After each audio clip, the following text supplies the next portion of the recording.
네, 우리 소율의 문답 19강 시작하도록 하겠습니다.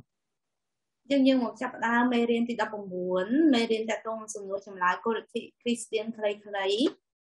예, 오늘 배울 내용은 우리 중보의 유익, 그리고 영광의 교제 두 번째 시간입니다. អញ្ចឹងអ្វីយើងរៀននៅថ្ងៃនេះគឺប្រធានបទធំរបស់វាគឺអត្ថប្រយោជន៍នៃការទូលជំនួស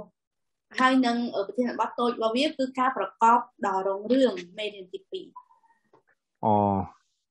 이미 몇 번이나 배웠지만 다시 한번 복습하면요. 예수님의 사역과 그 결과, 즉 중보의 유익을 이어주는 다리가 효과적인 부르심이다라고 했습니다. អញ្ចឹងដូចខ្ញុំអាចរៀនច្រើនដងហើយគឺតាមរយៈកិច្ចការដែលព្រះយេស៊ូវធ្វើហើយនឹងអត្ថប្រយោជន៍ដែលយើងទទួលស្ពានដែលចង់ជាប់ធ្វើឲ្យយើងមានអត្ថប្រយោជន៍ពីបោះហ្នឹងគឺដោយសារការត្រាស់ហើយរបស់មានប្រសិទ្ធភាព 이 효과적인 부르심은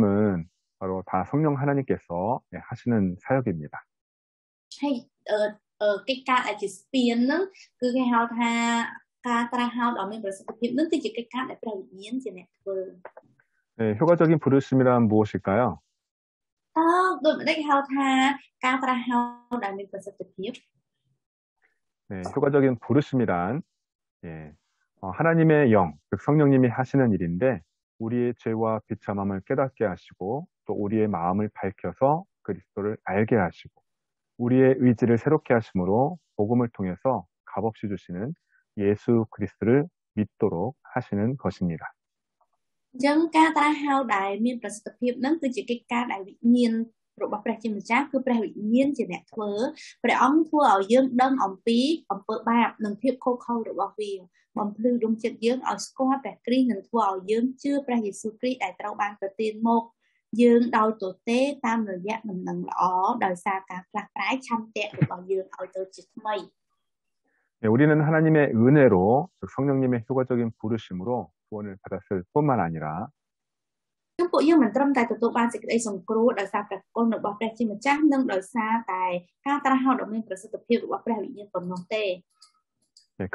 크게 세 가지 유익을 받게 되는데 이 땅에서의 유익과 또 죽을 때의 유익과 또 부활할 때의 유익이 있다라고 했습니다. លើសពីនេះយើងនៅមានទទួលយើងនៅទទួលបានអត្ថប្រយោជន៍3យ៉ាងទៀតដែលចែកជាអត្ថប្រយោជន៍នៅពេលដែលយើងរស់នៅផែនដីនេះនិងអត្ថប្រយោជន៍នៅពេលដែលយើងស្លាប់និងអត្ថប្រយោជន៍នៅពេលដែលយើងរស់ឡើងវិញ 그러면 효과적인 부르심을 받은 우리들은 이 땅에서 어떤 유익을 받게 될까요? ចឹងតើពួកយើងដែលទទួលបានអត្ថប្រយោជន៍ពីការត្រាស់ហើយដ៏មានប្រសិទ្ធភាពរបស់ព្រះវិញ្ញាណតើនៅលើផែនដីនេះនៅក្នុងជីវិតរបស់យើងរស់នៅនេះតើយើងទទួលបានអត្ថប្រយោជន៍អ្វីដែរ 네, 효과적인 부르심을 받은 사람들은 이 땅에서 의롭게 하심과 그리고 자녀 삼으심과 거룩하게 하심을 얻고 또 이 생에서 여러 가지 유익들도 받습니다. ចឹងអ្នកដែលទទួលបានការត្រាស់ហើយដ៏មានប្រសិទ្ធភាពនឹងទទួលបានអត្ថប្រយោជន៍3យ៉ាងនៅលើនៅពេលដែលគេរស់នៅផែនដីនេះគឺការរាប់ជាសុចរិតជាការរាប់ជាកូនស៊ូនឈ្នានឹងការធ្វើបានជាបរិសុទ្ធ 네, 지난주에 이 땅에서의 유익에 대해서 배웠는데요. 칭의와 양자됨 성화에 따라서 생기거나 거기서 비롯되는 이 땅에서의 유익은 무엇이 있을까요? នឹងសំណួរដែលយើងរៀននៅពីសប្តាហ៍មុនថាគេសួរថាតើអ្វីជាអត្ថប្រយោជន៍នៅក្នុងជីវិតនេះដែលយើងដែលមកពីយកទីកម្មដែលគេហៅថារកជាសុចរិតការរកជាកូននិងសន្ទុបបនិយកម្មដែលគេហៅថា 칭의와 양자됨과 성화에 따라서 생기거나 거기서 비롯되는 이 땅에서의 유익에는 하나님의 사랑을 확신하고 또 양심이 화평하며 성령 안에서 얻는 기쁨, 그리고 은혜의 증가함, 그리고 끝날까지 견디는 인내가 있습니다. ចឹងអត្ថប្រយោជន៍នៅក្នុងជីវិតនេះដែលបានមកពីយុត្តិកម្មការរកជាកូននិងសន្ទុបបនិយកម្មនោះគឺការប្រកបប្រជានឹងក្តីស្រឡាញ់របស់ព្រះជាម្ចាស់មនសិការដែលមានសន្តិភាពអំណរដែលបានមកបានក្នុងព្រះវិញ្ញាណបន្ត성도가 이 땅에서 많은 유익을 받는다고 했는데 성도의 삶은 항상 행복하지 않고 때로 고난을 당하는 이유는 무엇이었죠? ក៏ប៉ុន្តែយើងនិយាយថានៅពេលយើងរស់លើផែនដីពួកបរិសុទ្ធរស់លើផែនដីនេះទទួលបានអត្ថប្រយោជន៍ជាច្រើនក៏ប៉ុន្តែហេតុអ្វីបានជាពួកគេនៅតែមិនមានសុភមង្គលពេលខ្លះរស់នៅរស់នៅដោយទទួលរងការឈឺចាប់យ៉ាងនេះ 우리가 오해하면 안 되는 것이 있는데 성도가 이 땅에서 받는 유익을 세상 사람들이 생각하는 bu자가 되고 성공하고 건강하고 그런 것이 아닙니다. Theo vậy đại dương mình trâu vô chờ lòng nước cứ cả dương vậy thả bây giờ để bao đi sau từ tụ ba nước với một mạng trả thả bây giờ tại mình lưu lục cây như cất đôi chỉ ca chỉ nè miên ca tô miên từ tụ ban ca tô chế đôi miên sau cái rõ thế. 성도가 이 땅에서 받는 유익은 우리의 삶의 환경이 예수님을 믿기 전이나 믿은 후나 똑같아도 우리의 생각과 삶의 가치관과 세상을 보는 눈이 완전히 바뀌는 것입니다.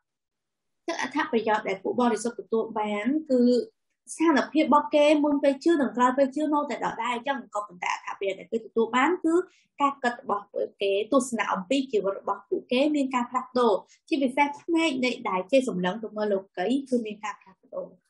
예수님을 믿고 난 다음에는 하나님의 사랑을 확신하게 되고 또 양심이 화평하고 성령 안에서 기뻐하고 또 은혜가 넘치고 또 끝까지 견딜 수 있는 인내가 생기는데 이것이 바로 우리에게 가장 큰 유익입니다. Chúng ta bây đã chứa phụ bao để xuất nâng hai câu chuyện mình đã có cái chia nâng đây là một phần chuyện một chat hay mình đang sẽ ca được bọc quạt mình xong việc hiệp quạt mà mình pay khai ấy hay quạt mình ống nó không cho bị nhiến quạt mình bố bây giờ tập cồn hay quạt mình còn đang asutron một đặc điểm mình chọc ni anh cứ trả thả bây giờ được thông đại phụ dưỡng chỉ nè chưa rõ từ tụ ban rồi nó bây giờ được hành đây này.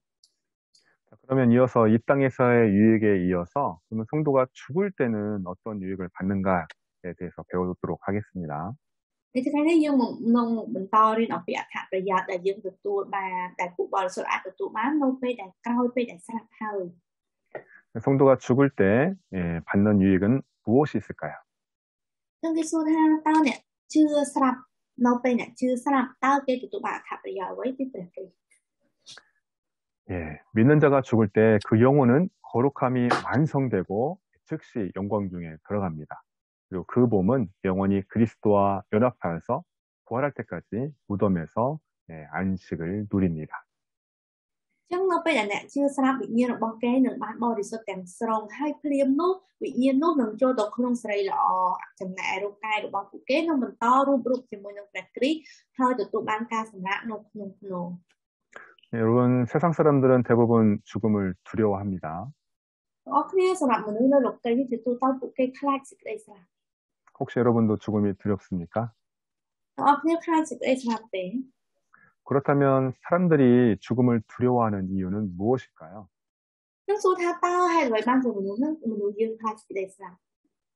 사람이 죽으면 몸이 땅에 묻히거나 또는 불에 타서 재가 되고 더 이상 이 세상에 존재할 수가 없습니다. nó bây giờ mình slap hơi rồi cái bọc cái nên trâu cái cục trâu cọp độc nổ rồi một cái trâu chụp hai hình chân hai về lại luôn cái lại mình áp việc mình lại mình hoạt động mình là phải đây đi tiếp theo. 또 죽으면 사랑하는 사람과 영원히 이별하기 때문에 또 죽음을 두려워하기도 합니다. hai mối chuyện nó bây giờ là phụ cái trâu khi ngay bị nhận chia ti sờ lạnh chân hai ban cho mình nuôi dưỡng hay khai người ta sờ lạnh. 또 죽으면 또 자기가 이 땅에서 가지고 있는 것들을 가지고 가지 못하니까 또 죽는 것을 싫어하기도 하죠. hay mua là hay mua tại thua ở mình khai ca sạp nó cứ tại sao là cái sạp tao cái mình ăn từ chốt ở lộc bò tại cái cam rất bao phương ăn tao chừng. 그런데 사람이 죽음을 두려워하는 가장 큰 이유는 내가 죽고 나서 내가 어디로 갈지 모르기 때문입니다. có vấn đề tam bất mua là hay không một phút đại thua mình khai sự ấy sạp nó tu tha kê mình đang tha bây đại cái sạp hơi kê tao tuần này. 여러분, 과연 몸과 분리된 영혼은 어디로 가게 될까요? Khi ở tao rukai một lần đại ban đặt trên bị rukai nó nguyên lần tuần này. 불교에서 말하는 것처럼 사람이 다시 사람으로 이렇게 환생하게 될까요? Tao việc đôi chỉ Phật sát na đại ban lực làm tham bây giờ mình sắp tới một lần nó nguyên ca thì mình đang thực tế. 죄를 많이 지은 사람은 뭐 동물이나 곤충으로 다시 태어나게 될까요? Tao mình lúc đại Phật ba nó bây giờ cả một bên trên mình cao chỉ sát nó mới còn chỉ đằng cao bên dưới. 아닙니다. Vì mình chân tê. 네, 오늘 말씀은 우리 레케나가 계속 읽어주세요. 히브리서 9장 27절. ហើយដោយព្រោះបានតម្រូវឲ្យមនុស្សលោកទាំងអស់ស្ដាប់ម្ដងរួចមកត្រូវទទួលការជំនុំជម្រះយ៉ាងណា 네, 모든 사람은 죽으면 하나님 앞에서 심판을 받게 되는데요. ទទួលការជំនុំជម្រះពីព្រះជាម្ចាស់ 하나님을 믿는 성도는 하나님의 백성이기 때문에 천국에 갈 수 있는 그런 소망이 있습니다. តែសម្រាប់ពួកបរិសុទ្ធដែលជឿព្រះជាម្ចាស់ពួកគេគឺជារាជរបស់ព្រះអង្គហេតុនេះហើយគេមានក្តីសង្ឃឹមថាគេអាចនឹងទៅនគរឋានសួគ៌ 그리스도의 부활을 믿는 성도는 예수님이 부활하신 것처럼 나도 부활할 거야 그런 믿음이 있어서 죽음이 두렵지 않습니다. ហើយសម្រាប់ពួកបរិសុទ្ធដែលជឿលើការរស់ឡើងវិញរបស់ព្រះយេស៊ូវជាងគេជឿថាដោយសារតែគេជឿថាពេលដែលគេស្លាប់គេនឹងបានរស់ឡើងវិញដោយព្រះយេស៊ូវដែរអញ្ចឹងហើយគេអត់ខ្លាចសេចក្តីស្លាប់ទេ 로마서 6장 8절 말씀. យើងមើលគម្ពីររ៉ូមចំពុកទី6ខទី8ប៉ុន្តែបើយើងស្លាប់ជាមួយព្រះគ្រីស្ទយើងជឿថាយើងក៏នឹងរស់ជាមួយព្រះអង្គដែរ 네, 천국과 부활의 소망을 가진 성도라 하더라도 죽음 앞에서 살아가는 가족과의 이별 때문에 눈물을 흘릴 수 있는데요. ប៉ុន្តែទោះបីជាសម្រាប់ពួកបរិសុទ្ធដែលគាត់មានក្តីសង្ឃឹមថានឹងរស់ឡើងវិញហើយមានក្តីសង្ឃឹមនៃនគរឋានសួគ៌ក៏ដោយក៏ប៉ុន្តែនៅចំពោះមុខសេចក្តីស្លាប់គាត់ក៏អាចស្រក់ទឹកភ្នែកដែរព្រោះថាគាត់ត្រូវចាកចេញពីឃ្លិចឆ្ងាយពីគ្រួសារនិងមនុស្សជាទីស្រឡាញ់ 이것은 너무나 당연한 것이지 믿음이 없는 것이 아닙니다. ហើយរឿងនេះគឺជារឿងដែលទូទៅបំផុតវាមិនមែនជារឿងដែលបញ្ជាក់ថាគាត់គ្មានជំនឿនោះទេ 그런데 여러분 성도에게 있어서 정말 죽음도 유익한 것일까요? ក៏ប៉ុន្តែសួរថាសម្រាប់ពួកយើងជាពួកបរិសុទ្ធតើយើងពិតជាតើការស្លាប់ពិតជាខ្លាចជាអត្ថប្រយោជន៍បើយើងមែនទេ 정말 믿음이 좋은 사람은 죽음 앞에서 하나도 두려워하지 않을까요? តើអ្នកដែលមានជំនឿរឹងមាំពិតជាមិនភ័យខ្លាចចំពោះសេចក្តីស្លាប់មែនទេ 하나님을 믿는 성도는 죽음을 통해서 과연 어떠한 유익을 받게 되는 것일까요? សម្រាប់អ្នកដែលជឿព្រះពួកបរិសុទ្ធដែលជឿព្រះជាម្ចាស់តាមរយៈសេចក្តីស្លាប់តើគេទទួលបានអត្ថប្រយោជន៍អ្វីដែរ 네, 의학적으로 죽음이란 심장이 멈추고 호흡이 멈추는 것을 의미합니다. សម្រាប់ក្នុងវិទ្យាសាស្ត្រនិងជំនាញពេទ្យសេចក្តីពាក្យថាសេចក្តីស្លាប់នឹងមានន័យថាគឺដង្ហើមរបស់គេដាច់គេឡើងមានដង្ហើមទៀតហើយបេះដូងរបស់គេនៅស្ងៀមហើយ 그러나 성경에서는 죽음을 몸과 영혼이 분리되는 것을 의미합니다. ក៏ប៉ុន្តែក្នុងព្រះគម្ពីរបានប្រាប់ថាសេចក្តីស្លាប់គឺជាការដែលរូបកាយនិងព្រលឹងវិញ្ញាណដាច់ចេញពីគ្នា 사람은 몸과 영혼으로 구성되어 있기 때문에 그리스도인이 죽을 때 유익을 받는 것도 몸과 영혼 이렇게 두 가지로 나누어서 설명할 수가 있습니다. អញ្ចឹងដោយសារតែមនុស្សយើងសំឡើងដោយព្រលឹងហើយនឹងរូបកាយដូច្នេះនៅពេលដែលគ្រីស្ទានស្លាប់ទៅអត្ថប្រយោជន៍ដែលគេទទួលបានក៏បានចែកចេញជាអត្ថប្រយោជន៍ខាងរូបកាយនិងអត្ថប្រយោជន៍ខាងព្រលឹង 우리가 나중에 부활할 때에도 우리의 몸과 우리의 영혼 완전하게 또 부활할 것입니다. វាក៏មានន័យថានៅពេលដែលយើងរស់ឡើងវិញរូបកាយរបស់យើងនិងព្រលឹងរបស់យើងសុទ្ធតែបានរស់ឡើងវិញទាំងស្រុងតែម្ដង 만약에 몸이 없이 영혼만 살아있으면 귀신이 되고 또 영혼이 없이 몸만 살아있으면 좀비가 되겠죠. បើសិនជាយើងរស់ឡើងតែព្រលឹងហើយខ្លួនអត់មានទេអញ្ចឹងយើងនឹងខ្លាចជាខ្មោចបិសាចហើយតែបើសិនជារស់តែខ្លួនអត់មានព្រលឹងទេយើងនឹងខ្លាចទៅជាជំវី 예, 우리 그리스도인이 죽을 때 받는 유익은 첫 번째, 우리 영혼은 거룩함이 완성되어 즉시 영광 중에 들어가게 됩니다. គឺអត្ថប្រយោជន៍ដែលយើងទទួលបានតាមព្រលឹងយើងទទួលបាននៅពេលយើងស្លាប់គឺនៅពេលដែលយើងស្លាប់ទៅព្រលឹងនេះបានបរិសុទ្ធទាំងស្រុងហើយចូលក្នុងសេចក្តីចូលទៅក្នុងសេរីល្អភ្លាមតែម្ដង 사람이 죽으면 그 영혼이 이 세상에 남아서 떠도는 것이 아닙니다. នៅពេលដែលមនុស្សស្លាប់ព្រលឹងរបស់យើងមិនមែននៅវល់នៅលើផែនដីនេះទេ 죽음과 함께 우리의 영혼은 완전하게 거룩하게 되어서 거룩하신 하나님 나라에 가게 됩니다. នៅពេលដែលយើងស្លាប់ទៅព្រលឹងរបស់យើងនឹងបានបរិសុទ្ធហើយភ្លាមនោះយើងនឹងទៅឯនគរឋានសួគ៌ 우리가 이 땅에서 살아가는 동안에는 우리가 하나님을 닮아가는 거룩한 삶, 성화의 삶을 살아가지만 នៅពេលដែលយើងរស់នៅលើផែនដីនេះហើយយើងរស់នៅក្នុងជីវិតដែលយើងព្យាយាមខំធ្វើយ៉ាងណាឲ្យខ្លួនឯងបានបរិសុទ្ធដោយព្រះជាម្ចាស់ 죽는 순간에 우리의 영혼이 순간적으로 완벽하게 거룩하게 되어서 그리스도의 의를 힘입어서 거룩하게 되어집니다. trong phần tay nó phải đại dương sắp phim à ca đại à ca đại dương khác được chụp body shot nó mình bán chụp body shot cướp lẹ cả nè tèm đó cứ đợi xa đại dương bán cùng lãng phí sự để cho được bảo vệ. 우리가 거룩해져야지만 완전히 거룩하신 하나님 앞에 나아갈 수 있기 때문입니다. Mua là đại dương những ban chụp body shot nó phải dương sắp mua tha lúc ra đại dương bán body shot càng song tụng dương ai tụng ai phải trình trạng. 그러면 하나님을 믿지 않는 그런 악한 사람들은 어떻게 될까요? 그들의 영혼은 어떻게 될까요? Trong số tha cho nè đại mình chưa pra trên một trang hay chỉ mình đại nhẹ đại mình ạc đại mình chưa pra trên một trang rồi lần một bao kính câu chi rằng mà. 네, 우리의 영혼은 하나님의 나라 거룩한 천국으로 가지만 그들의 악한 사람들의 영혼은 지옥에 떨어질 것입니다.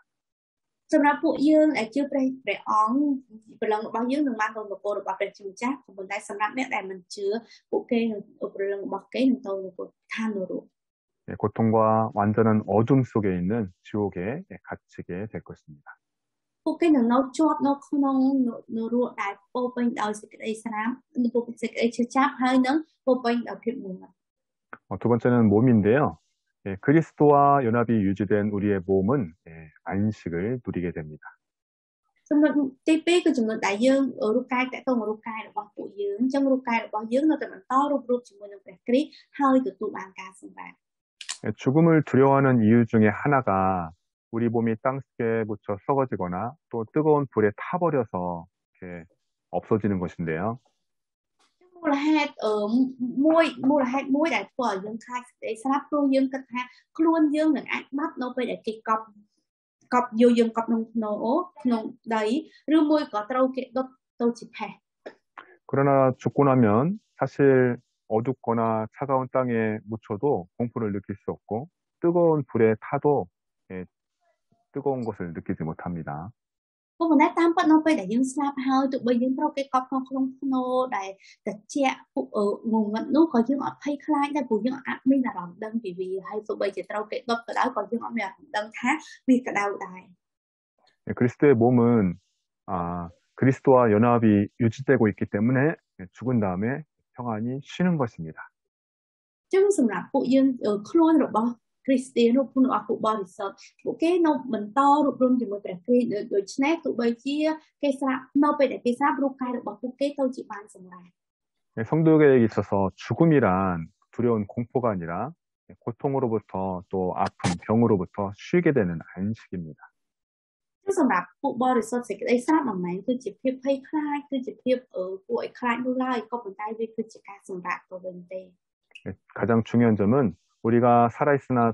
죽으나 그리스도와 연합한 그런 자들이라는 것입니다. Bây giờ ở vậy để chúng ta sắm khăn nút cứ tha tụi bây giờ dương sáp rồi một cái dương rùm cả đầu cứ dương rùm chỉ nè đại nô rùm chỉ mùi nâng bẹt cái đi. 우리가 죽는다고 해서 그리스도와 그 연합이 분리되는 것이 아닙니다. Trong mà mẹ vậy để dương sáp tàu chỉ bay bị bẹt cái không tệ mình chẳng thế. 또 죽은 다음에 안식을 누리는데 우리가 부활하기 전까지 잠시 쉬는 것이지 영원히 뭐 이렇게 그런 것이 아닙니다. Trong cứ hai bia cứ chỉ ca đại dương của tôi ban ca sòng hạ nó phải đại dương sáp tai mười rồi dạ còn nó khi mà mẹ nên thá ở dương đừng nó bay mua là hột một tỷ. 네, 우리의 몸은 이제 죽어서 있는데 천국에 가 있는 우리 영혼과 다시 예수님 재림할 때 연합할 때까지 잠시 쉬는 겁니다. Trước vui dương sầm rạ tai mười rồi dạ rồi hốt đau pe đại phải ký nghiêng một rồi hốt đau pe đại ở dương ban chụp cho mùi lần rồi bảo dương rồi của thằng số hay lạ pro làm mùi một cái. 그러면 하나님을 믿지 않는 악한 자들의 몸은 어떻게 될까요? Trong số tha sầm rạ mẹ đại mình chưa mình nu đại mình chưa phải một trả rô cài được bảo phụ kế chúng tôi chỉ nhận là. 그들의 몸은 마치 감옥에 갇혀 있는 것처럼 무덤 안에 갇혀 있는 것입니다. Sau đó phụ kê rồi cài được bao phụ kê đừng chọn nó không hạ đôi chia ở chọn nó không có cùng chồng. 자, 여기까지가 배운 내용이고, 자, 우리 죽음과 부활에 대해서 궁금증들이 많이 있을 수 있는데요. Ở trong này cứ chúng ta riêng đại dương riêng ngày ní còn mình ta có to mình ní dương đừng dương tí dương bên trồng ngõ chỉ chót chạy tôi mình ca sáp hơi mình ca rồi làm mình. 네, 몇 가지 이제 질문들에 대해서 좀 살펴보도록 하겠습니다. Ở dương đừng một lơ ở bình giờ ở bỏ sai ở bên sừng lúa mới chừng lúa quấn chạy tôi mình ca sáp mình ca rồi làm mình. 첫 번째는 영혼만 구원받으면 되지 꼭 육신도 중요한가요? សំណួរគេសួរថាសំណួរទី1គេសួរថាឲ្យតែវិញ្ញាណទៅព្រលឹងវិញ្ញាណបានសង្គ្រោះទៅបានហើយរូបកាយយើងមានអីសំខាន់ទៅ 네, 중요합니다. 왜냐하면 하나님께서 우리의 몸을 만드셨기 때문입니다. អត់ទេទាំងអស់គ្នាវាគឺសំខាន់ខ្លាំងណាស់ព្រោះថាព្រះជាម្ចាស់ជាអ្នកបង្កើតរូបកាយរបស់យើងមក 하나님께서 최초에 흙으로 우리 사람의 몸을 만드시고 나중에 코에 생기를 불어넣어서 영혼을 불어넣어 주셨죠. ព្រះជាម្ចាស់បានបង្កើតយើងតាំងពីដំបូងមកមុនមកកើតជារូបកាយបន្ទាប់មកបានព្រមផ្ទាល់ដង្ហើមចូលទៅក្នុងចំមុះយើង 우리 인간은 몸과 또 영혼으로 이루어져 있는데 몸과 영혼 둘 다 중요합니다. អញ្ចឹងមនុស្សយើងត្រូវបានសំរាងដោយរូបកាយនិងព្រលឹងវិញ្ញាណទាំងរូបកាយទាំងព្រលឹងវិញ្ញាណសុទ្ធតែសំខាន់ទាំងអស់ 그러면 두 번째 질문. 몸이 부활한다고 하니까 죽은 후에 우리 육신을 잘 보존해야 할까요? គឺសំណួរទី2គេសួរថាបើថារូបកាយរបស់យើងនឹងរស់ឡើងវិញអញ្ចឹងនៅពេលដែលយើងស្លាប់តើយើងត្រូវរក្សាអារូបកាយអាសាកសពរបស់យើងនោះបានល្អឬទេ 부활할 때 육신이 중요하다고 하니까 이것을 잘못 오해하면 안 됩니다. តែការដែលយើងនិយាយថារូបកាយវានៅពេលយើងរស់ឡើងវិញរូបកាយវាពិតជាសំខាន់ណាស់ប៉ុន្តែយើងក៏មិនត្រូវយល់ច្រឡំអំពីអត្ថន័យនៃវាដែរ 중세 시대, 그 기원전 500년부터 1500년까지 중세 시대인데 시신을 훼손하면 그리스도와 연합이 깨어진다 그렇게 생각을 했었습니다. ซึ่งនៅក្នុងសម័យកណ្ដាលពលនិយាយទៅមុនគ្រិស្តសករាជឆ្នាំអំឡុងឆ្នាំ2500ដល់1500ពេលហ្នឹងគេគិតថាបើសិនជាគេបំផ្លាញជាបំបែកសាកសពហ្នឹងទៅនឹងធ្វើឲ្យម្នាក់ហ្នឹងនឹងធ្វើឲ្យមនុស្សហ្នឹងដាច់ការរួបរวมជាមួយនឹងព្រះគ្រីស្ទ 그래서 중세 시대에 사람들을 화형시켜서 죽이기도 했고요. 또는 무덤에서 죽은 사람 시신을 꺼내서 막 목을 자르기도 했었습니다. ដោយសារតែគេគិតបែបហ្នឹងបានជាគេបានធ្វើដាក់ទោសមនុស្សដោយការដុតមនុស្សឲ្យស្លាប់ឬមួយក៏គេដុតកាយសាកសពតែនៅក្នុងភ្នូហ្នឹងមកបំបែកដើម្បីកុំឲ្យគេនោះរួបរวมជាមួយព្រះគ្រីស្ទទៀត 그러나 이렇게 한다고 해서 신자가 부활할 때 어떤 문제가 생기는 것이 절대 아닙니다. ក៏ប៉ុន្តែទោះបីធ្វើបែបនេះក៏ដោយនៅពេលដែលពួកបរិសុទ្ធរស់ឡើងវិញការរស់ឡើងវិញរបស់ពួកគេមិនមានការប៉ះពាល់អីទៅ 네, 초대 교회 성도들은 이제 올바른 신앙을 가지고 있었기 때문에 사자에게 팔과 다리가 물려 뜯겨 죽거나 또 화형을 당하거나 그런 죽음의 순간에도 절대로 두려워하지 않습니다. គឺសម្រាប់ពួកបរិសុទ្ធដែលនៅក្នុងក្រុមជំនុំបឋមសម័យគឺនៅក្រុមជំនុំសម័យដែលព្រះយេស៊ូវសកត់ក្រោយពេលដែលពួកព្រះអង្គសកត់ហ្នឹងគឺនៅពេលនៅក្នុងសម័យហ្នឹងពួកបរិសុទ្ធពួកគេមានជំនឿដ៏ច្បាស់លាស់ត្រឹមត្រូវអញ្ចឹងទោះបីជារូបកាយរបស់ពួកគេត្រូវសាច់តោខំហែកស៊ីក៏ដោយក៏ប៉ុន្តែក៏ពួកឬមួយក៏ត្រូវគេដុតក៏ដោយក៏ពួកគេមិនភ័យខ្លាចដែរ 그러면 성도가 부활할 때 과연 어떤 몸으로 부활할까요? ចឹងសួរថាតើពេលដែលពួកបរិសុទ្ធរស់ឡើងវិញតើពួកគេនឹងរស់ឡើងវិញជារូបកាយដូចប្រតិដែរ 여러분 전쟁에서 팔이나 다리를 잃을 수도 있고 또 화장을 해서 몸이 다 타버릴 수도 있고 땅에 묻히면 다 썩어버리잖아요. អរគ្នាបើយើងមើលទៅនៅក្នុងសង្គ្រាមពេលយើងនៅក្នុងសង្គ្រាមយើងអាចនឹងពិការដៃឬពិការជើងឬមួយក៏យើងស្រាប់ទៅយើងត្រូវគេដុតយើងអាចនឹងខាត់ទៅជាភេទព្រោះយើងឡើងមានទៀតដែរ 또 물에 빠져서 물고기 밥이 되거나 다 썩어질 텐데 부활할 때는 모두 다 온전한 몸으로 다시 부활하게 됩니다. ឬមួយក៏ករណីដែលថាលងទឹកស្រាប់យើងត្រូវត្រីស៊ីឬមួយក៏យើងបាត់បង់ពិការដៃពិការជើងក៏ប៉ុន្តែទោះបីសិនស្ថានភាពបែបនេះក៏ដោយក៏រូបកាយរបស់យើងនឹងរស់ឡើងវិញក្នុងលក្ខណៈដ៏ពេញលេញបំផុត 네, 이렇게나 요한계시록 20장 13절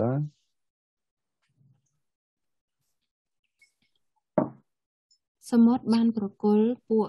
មនុស្សស្លាប់ដែលនៅក្នុងទឹកមកវិញហើយសេចក្តីស្លាប់និងស្ថានគមព្រលឹងមនុស្សស្លាប់ក៏ប្រគល់ពួកមនុស្សស្លាប់ដែលនៅក្នុងមកវិញដែរ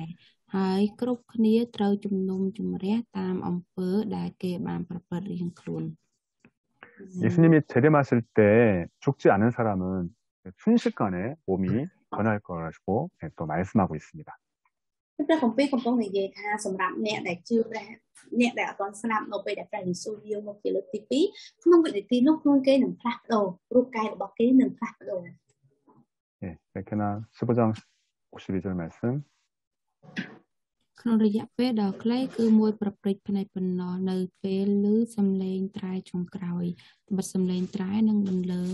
ឡើងហើយមនុស្សស្លាប់នឹងរស់ឡើងវិញមិនពុករលួយទៀតឡើយរួចយើងនឹងត្រូវផ្លាស់ប្រែ 예, 우리가 또 새로운 모습으로 변화된다고 했으니까 성도가 부활할 때에도 지금과 똑같지는 않고 분명히 다른 모습으로 부활할 것입니다. ដោយសារព្រះបន្ទូលបាននិយាយថាវានឹងមានការផ្លាស់ប្រែដូចគ្នាចឹងសម្រាប់រូបកាយរបស់ពួកយើងនៅពេលយើងរស់ឡើងវិញវាមិនអាចដូចលក្ខណៈឥឡូវហ្នឹង 100%នោះទេ 그런데 예수님이 부활하셨을 때 예수님의 모습으로 이제 부활하셨고 알아볼 수 있었던 것처럼 우리가 완전히 뭐 다른 모습으로 변하는 것은 아니고 알아볼 수 있을 정도 그런 정도로 변화되지 않을까 생각해 봅니다. ប៉ុន្តែយើងអាចគិតថាដូចតែព្រះយេស៊ូវរស់ឡើងវិញអ្នកណាក៏មើលព្រះអង្គស្គាល់ដូចគ្នាយើងសម្រាប់ខ្លួនយើងពិតមែនតែយើងរស់ឡើងវិញក្នុងរូបកាយមួយដែលប្រសើរដែលខុសពីមុនក៏ប៉ុន្តែយ៉ាងណាណាវាមិនមែនខុសរហូតដល់ថាมันអាចមើលស្គាល់នោះទេ 네 번째 질문. 우리가 살아있는 사람은 죽은 사람의 영혼을 이렇게 달래주어야 될까요? ចឹងសំណួរទី4សួរថាតើអ្នកនៅរស់ហ្នឹងត្រូវតែលួងលោមព្រលឹងរបស់មនុស្សស្លាប់ឬ 많은 나라에 죽은 자를 위해서 혼을 달래주는 그런 풍습들이 있는데요. មានមនុស្សនៅប្រទេសជាច្រើនគេមានកម្មវិធីធ្វើការលួងលោមដល់ព្រលឹងដែលបានស្លាប់ទៅ 네, 그래서 절에 가기도 하고 또 음식을 차려놓고 제사를 드리기도 합니다. អញ្ចឹងហើយពួកគេក៏ទៅវត្តឬមួយក៏ពួកគេរៀបចំអាហារផ្សេងធ្វើការផ្សេងនៅផ្ទះ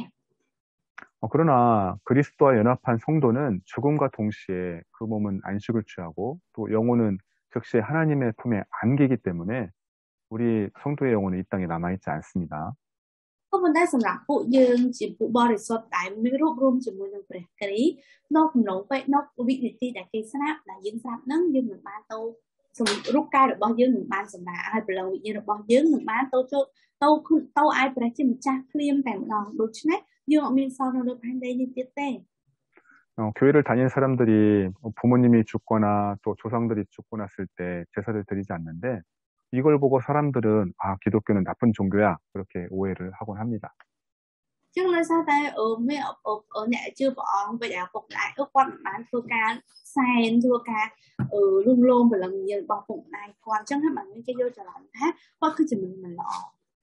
그러나 하나님께서는 1계명부터 4계명까지는 하나님에 대한 계명을 주시고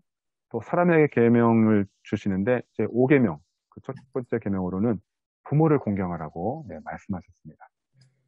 ប៉ុន្តែនៅក្នុងព្រឹត្តិវិន័យទាំង10ព្រះជាម្ចាស់បានប្រទានព្រឹត្តិវិន័យ10ប្រការឲ្យយើងនឹងពីខទី1ដល់ខទី4ពីប្រការទី1ដល់ប្រការទី4និយាយអំពីព្រះជាម្ចាស់តែចូលមកដល់ប្រការទី5ដែលរហូតដល់10ដែលនិយាយអំពីមនុស្សហ្នឹងប្រការទី1និងប្រការទី5ហ្នឹងគឺព្រះអង្គនិយាយដំបូងគេគឺឲ្យពួកយើងគោរពឪពុកម្ដាយរបស់ខ្លួន 기독교는 부모님이 살아계셨을 때 최선을 다해서 섬겨라 효도를 강조하는 종교입니다.